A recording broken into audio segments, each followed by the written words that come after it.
Some home builders in Austin say the city's development code makes it difficult to build enough affordable housing for folks to live here. So investors tear down homes and replace them with bigger, more expensive homes. The KVUE Defenders took a deep dive into the code and proposed changes and the impact on affordability. Here's investigative reporter Erica Proffer. This home has a large front yard. Building a home in Austin, and we're on a corner, can sometimes so has a nice backyard. Be like piecing a puzzle. Small, but certainly adequate. At least it is for builders like Scott Turner. You've got enough room for yards, certainly. Scott builds new homes inside Austin's established neighborhoods. In 2019, he bought a corner lot here at Jester Drive and Red Street near St. David's South Austin Medical Center. Scott demolished the existing home, divided the land, and built 2 homes on each lot. So what was one house here is now 4. Adding 3 more homes to the city's housing supply. They are very much just like all the other houses around here in terms of their function. But it wasn't easy. The subdividing process alone took 3 years, then another year to get through permitting and building. Scott had to work around established trees, forbidden by Austin's land code to remove, create enough parking for everyone, and keep enough space between the homes to meet land and fire code. And they're not cheap. Scott set the price for the 2 larger, nearly 2,000 square feet homes at $900,000. And he listed the smaller 930 square feet homes at $600,000. It just gives flexibility. While still more than $500,000 each, look next door. Scott says his 4 homes are still less expensive as the one more than $2 million home going in on a similar sized lot. So it would be great if I could get 3 tiny homes on one of these lots. And they all sell for closer to the median home price than one big home does. It would be illegal for Scott to build 3 homes on this one lot. In Austin, a lot zoned for a single family must be at least 5,750 square feet.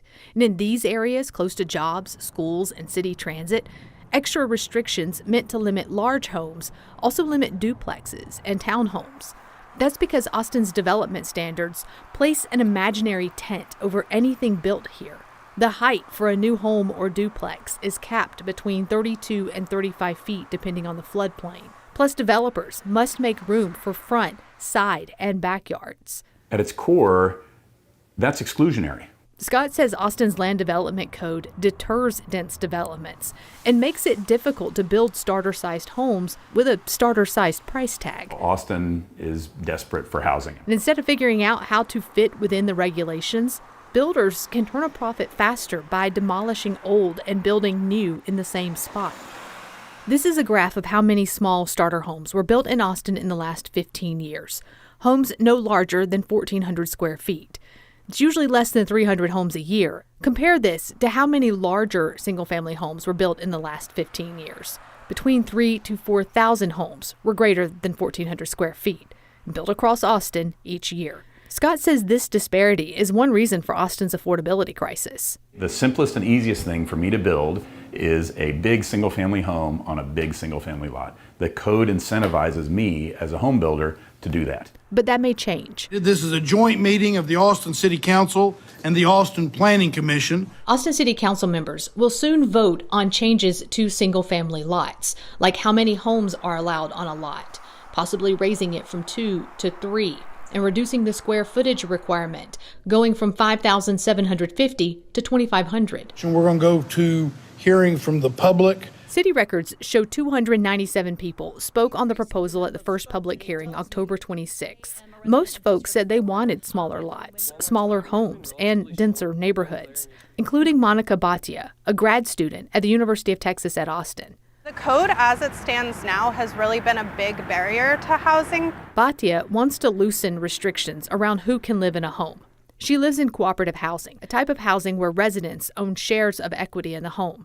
She told the city council members zoning rules around who can live in a home limit housing opportunities. Housing cooperatives are some of the most affordable housing options available in Austin. In Austin, no more than 4 unrelated people can live in a home zoned for a single family. So a 3-bedroom home cannot legally house 3 unmarried couples in most neighborhoods. We're a lot of people who are choosing to share our lives together and get the benefits of having community, but it just looks a little different than the mainstream. Not everyone is on board. I just don't think this is going to guarantee affordable housing. This is an investor land grab. Density does not equal affordability. Even if the city makes changes, not every property will be impacted. Homeowner associations and deed restrictions may carry private agreements that are more powerful than a city zoning ordinance. So no matter what, those areas won't change without a legal fight.